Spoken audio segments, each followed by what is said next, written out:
10వ తరగతి వాస్తవ సంఖ్యలు ఇవి చేయండి. ఇవి చేయండిలో మొదట ఏమిచ్చిందంటే యూక్లిడ్ విశేష విధిని ఉపయోగించి ఈ క్రింది వాటి యొక్క ఘాసాబలను కనుక్కోండి. అందులో మొదటి లెక్క ఏమిచ్చిందంటే 50 మరియు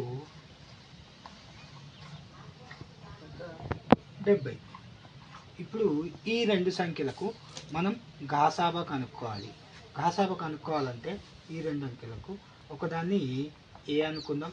అంటే ఇందులో ఏది పెద్ద ఉంటే దాన్ని ఏ, ఏది చిన్న సంఖ్య ఉంటే దాన్ని బి అనుకుందాం కదా. అంటే ఇప్పుడు మనం భాగార నియమం ప్రకారం ఏంటంటే బి ఖచ్చితంగా ఏని భాగించాలి. కాబట్టి ఏం చేస్తాము, 50 70 రాసుకొని ఇది ఇప్పుడు 50 ఒక్కసారిలో పోతుంది కాబట్టి 50 ఎక్కం 50 మిగులుతుంది 20. మళ్ళీ ఏం చేయాలి, ఈ 20ని 50కి భాగించాలి. భాగిస్తే ఎంత వస్తుంది, 20 2 40. అప్పుడేం మిగులుతుంది, తీసేస్తే మళ్ళీ 10 మిగులుతుంది. 10 ఈ 20ని మళ్ళీ భాగిస్తుంది. భాగించినప్పుడు 10 2 20. చివరిలో ఏదైతే భాగించిందో అది ఘాసాబా అవుతుంది. ఘాసాబా ఈజ్ ఈక్వల్ 10. ఇప్పుడు రెండో లెక్క ఇక్కడ కూడా రెండు సంఖ్యలు ఇచ్చింది మనకు. ఆ రెండు సంఖ్యలకు ఘాసాబా కనుక్కోమంటున్నారు.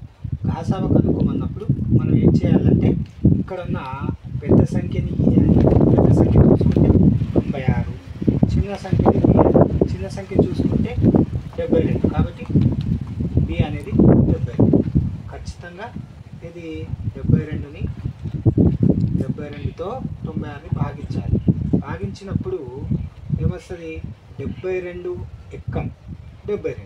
72 రెంట్ల 144 అవుతుంది. కావున ఒకేసారి తీసుకోవాలి. 72 ఎక్కం 72 తీసేస్తే ఇక్కడ 6 నుంచి 2 తీసేస్తే 4, 9 నుంచి 7 తీసేస్తే 2 అంటే 24 మిగిలింది మనకు. మళ్ళీ ఈ 72ని ఇక్కడ రాసుకుంటే ఇక్కడ 24 ఎక్కం 24, 24 రెంట్ల 48, 24 ముళ్ళ 72. అంటే ఇక్కడ ఖచ్చితంగా పోతుంది.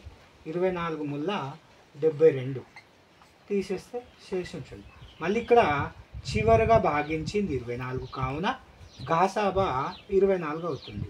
చివరగా భాగించింది 24 కావున ఘాసాబా 24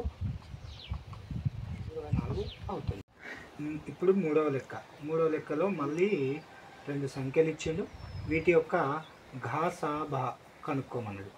ఘాసాబా కనుక్కోవాలంటే ఇంతకుముందు చెప్పినట్టు ఈ రెండు సంఖ్యల్లో ఏది పెద్ద సంఖ్య ఉంటే దాన్ని అనుకుంటాను.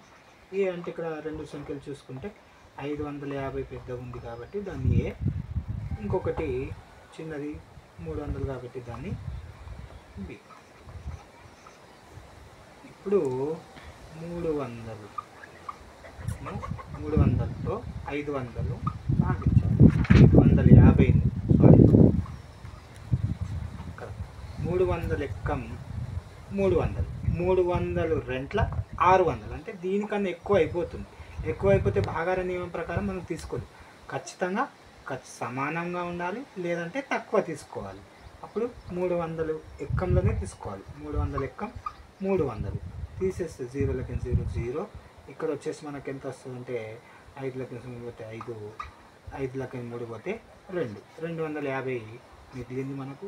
మళ్ళీ 300 ఇక్కడ దించుకుంటే ఏమొస్తుంది, 250 ఎక్కం 250. 250 రెంట్ల 500 అవుతుంది కాబట్టి దీనికన్నా ఎక్కువైపోతుంది. కావున ఖచ్చితంగా మనం ఏం తీసుకోవాలి, ఇక్కడ కూడా ఒకేసారి తీసుకుంటే 250 ఎక్కం 250. 300కి 250 తీసేస్తే మనకు 50 మిగులుతుంది. ఈ 50 ఖచ్చితంగా మళ్ళీ ఈ 250 ఇక్కడ రాసుకుంటే 250. ఇప్పుడు 50 ఎక్కం 50, 50 రెంట్ల 100, 50 ముళ్ళ 150, 54ల 200, 55ల 250 కరెక్ట్ పోతుంది, ఖచ్చితంగా పోతుంది. కావున మనము 5లో పోతుంది. ఎంతలో పోతుంది, 5లో 250 తీసేస్తే 250 లెక్కించి 250 0. ఇక్కడ చివరగా 50తో భాగించినాం కావున ఘాసాబా 50 అవుతుంది. ఘాసాబా ఈజ్ ఈక్వల్ 50. నాలుగవ లెక్క. ఇప్పుడు నాలుగవ లెక్కలో మళ్ళీ 2 సంఖ్యలు ఇచ్చిండు. ఒకటేమో 1860 మరియు 2015. ఈ 2 సంఖ్యలకు ఘాసాబా కనుక్కోమన్నాడు. ఘాసాబా కనుక్కోవాలంటే ఖచ్చితంగా ఈ రెండిట్లో ఏదైతే పెద్దగా ఉంటుందో దాన్ని ఏ అనుకున్నాం. ఏ ఈజ్ ఈక్వల్ ఈ రెండిట్లో చూసుకుంటే ఈ రెండిట్లో పెద్దది ఏది 2015 పెద్దది కావున ఏ అనుకున్నాం. మళ్ళీ మిగిలిపోయింది చిన్నది అదే అవుతుంది. B is equal 1860. ఇప్పుడు భాగాహార నియమం ప్రకారం చిన్నదానితో పెద్దదాన్ని భాగించాలి. చిన్నది ఏది ఇక్కడ 1860, పెద్దది 2015. 2015 భాగిస్తే ఖచ్చితంగా ఒకటిలోనే భాగించాలి. 2లో భాగిస్తే 2015 కన్నా ఎక్కువ అయిపోతుంది కావున ఒకటిలోనే భాగిస్తుంది.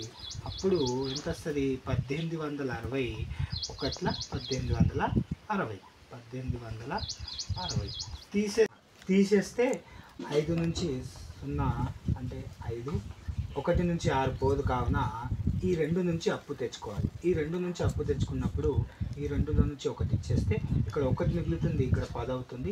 ఈ 10 నుంచి మళ్ళీ ఈ 1కి ఇస్తున్నాం అనుకో 11 అవుతుంది. 11 నుంచి 6ని తీసేస్తే 5 మిగులుతుంది. ఇక్కడ 1 అప్పు ఇచ్చేసినాం కాబట్టి ఖచ్చితంగా 10 లెక్కించి 1 పోయింది కాబట్టి 9 ఉంటాయి. 9 లెక్కించి 8 పోతే 1. ఇక్కడ కూడా 1 అప్పు ఇచ్చినాం కాబట్టి 1 లెక్కించి 1 పోతే 0 రాయాల్సిన అవసరం లేదు.